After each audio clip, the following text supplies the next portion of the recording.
All right, in this video, I'm going to be showing you yet another glazing technique. So I'm going to be glazing this bowl, finishing this up, and I'll show you how I got that mark on there. My plan for this is to use a couple different additional colors. This is my granite rose that is all over the piece. I have added a line that goes around it with my green wax so it resists that. I'm going to use that line as a divider between my granite rose, and my Sahara sands. So I'll have kind of a pinky hue with a warm yellow earthy hue.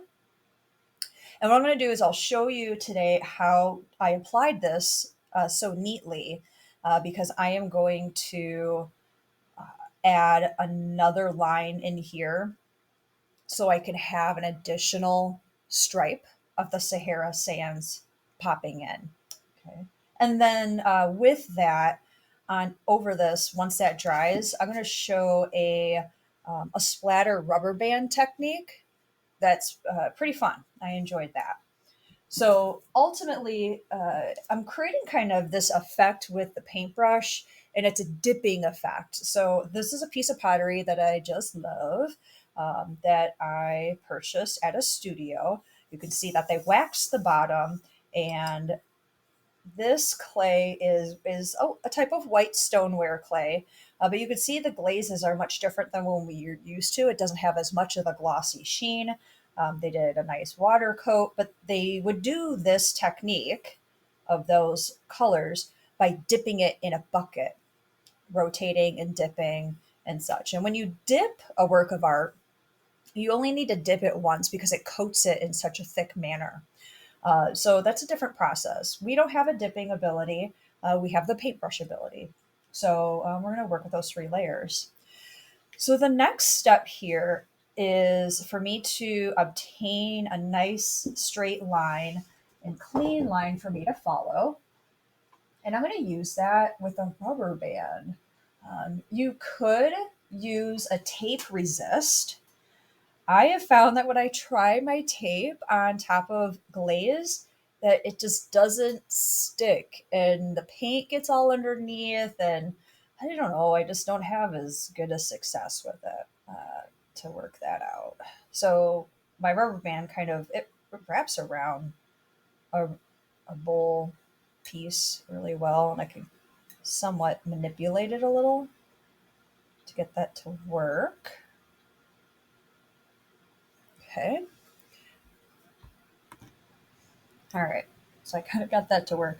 So I put the rubber band around it, and I'm going to put a line of wax on the outside of this rubber band.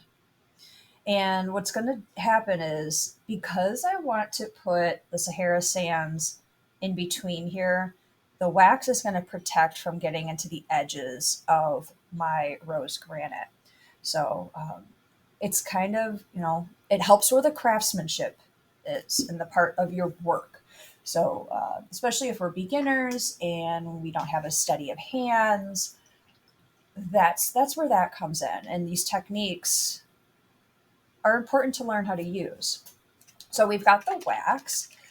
I only need a tiny, tiny amount. So on a placemat, just give yourself a dot. That's honestly the size of a green pea. All right. And I'm going to go ahead and do my line. So I like to use a nice long brush. It's quite thin, it's clean, it's dry. And I'm going to go just right alongside my rubber band.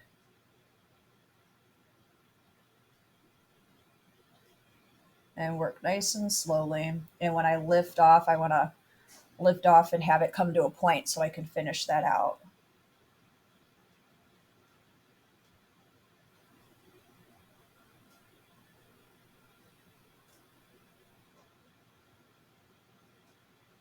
Do this, of course, when everything is dry.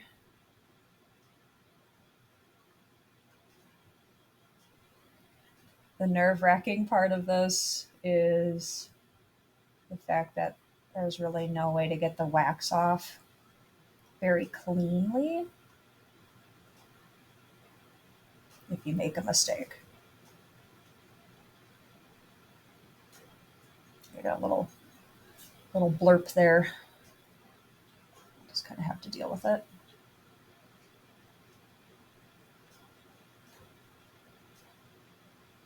That is much smoother.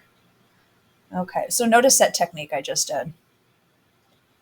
Before I was going like this, trying to come towards me, and that's very limited. When I was painting away from me, I don't even have to move my fingers. I move my hand and my arm, elbow, and the piece. So I have a much cleaner line. Okay, so now I've got that. I'm gonna leave the rubber band on for, well, no, actually, I don't have to leave the rubber band on. Although this side is wet, I'm gonna take the rubber band off that way.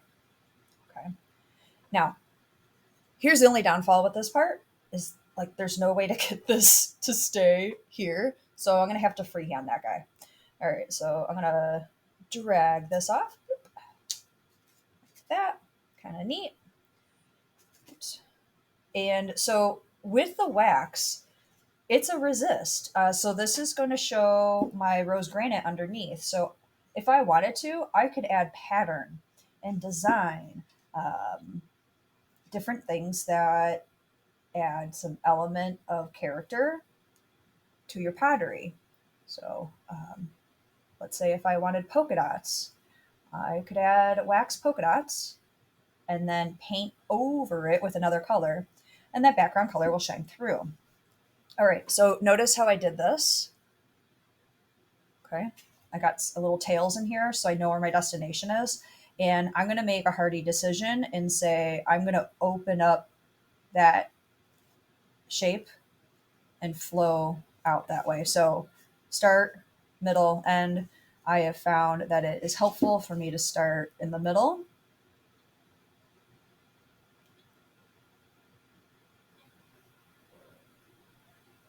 I'm going to keep going even if my paintbrush runs out. It didn't. Awesome. And then I'm going to finish that line to end that shape. This technique, I use the saying of playing baseball or throwing a baseball, keep your eye on the ball. So when I'm getting, painting to a destination, I have a long stroke. My eye is at that end prize, and I'm using that to help me. Okay, no different than bowling. Okay, and keep your eyes on the pins and so forth. So that is my striping. So we're going to see how that works. Before I can go any further, I'm going to let that wax dry. Okay, I'm going to then add 3 coats. Whoops, 3 coats of Sahara sands here, and then 3 coats in that striping. Okay, all right. We'll see you shortly. All right, so I have my 3 coats on that first part, and I'm just going to show you nice and easy how to go through and work around that piece there. So this process is pretty simple. I probably could use a smaller brush, but it's not going to really impede. So I'm still going to be really careful about, I don't want to go past the wax. Otherwise it's going to defeat the purpose of the wax. That. And always, as I'm brushing, I still want to do 3 coats on this. There is going to be some color change when this fires. Yes, naturally, you're going to see a type of color blend with the layers that fall underneath and behind. So my prediction is that I will see some of the pink hue from the rose granite come through my Sahara sand. But that's just kind of what you got to be willing to do. Okay. All right, so I'm going to let that dry. I'm going to blow dry it, make that time go a little bit faster, and I'm going to go ahead and start my 3 coat, my 2 and my 3rd coat, and let it dry. And then I'm going to show you the rubber band effect. Okay, stay tuned. All right, so I have my three full layers of my two different colors separated by a couple lines of wax resist. What I'm going to show you next, we're going to give this a try. It is a rubber band splash technique. Very easy, quite effective, and I'm going to use this design to kind of break up the shapes that I have on here. So design wise, this is going to be a little bit more of a random, more playful effect over a more very shape and linear effect. So a little bit of randomness between the shapes here. We're going to edit that out. All right, so what I'm going to do, I take a rubber band, I'm going to spread it between my fingers like that. On one side, I'm going to paint some glaze on it. This is the side that is going to touch the pottery, the ceramic. Okay, let's go. I'm going to hold that on, press it, and then grab and release. This is going to allow some different effect to it. A little bit messy.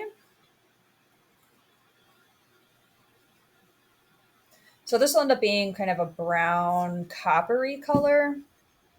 I'm going to try something a little bit different.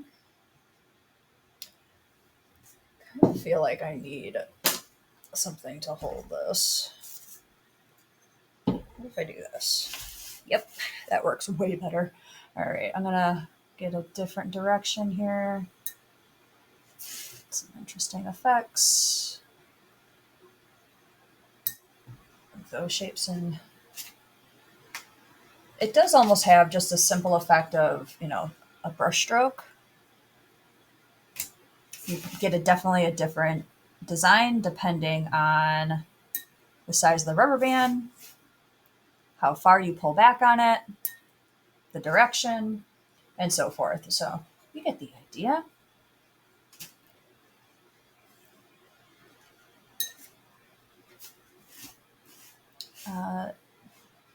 Just be aware that you're going to end up splattering, areas around you. So just be cautious of your classmates' work, your work. Maybe put a divider up.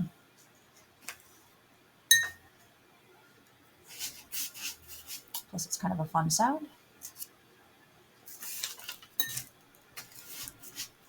All right. This is going to look pretty neat. So I think so. All right. So these are some of the effects. All right. Probably only makes sense if I do a little bit on the inside. Nothing too crazy.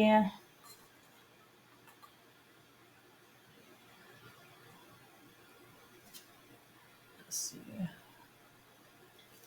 Something like that. And then I think I'm going to go across. Manipulate this a little bit better.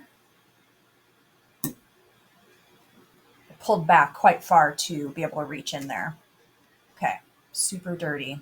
I'm going to wash my hands before I move this. But quite interesting effects. Nice clean lines with a handful of random lines give you a nice contrast when it comes to design. So can't wait to see that it's finished. Enjoy!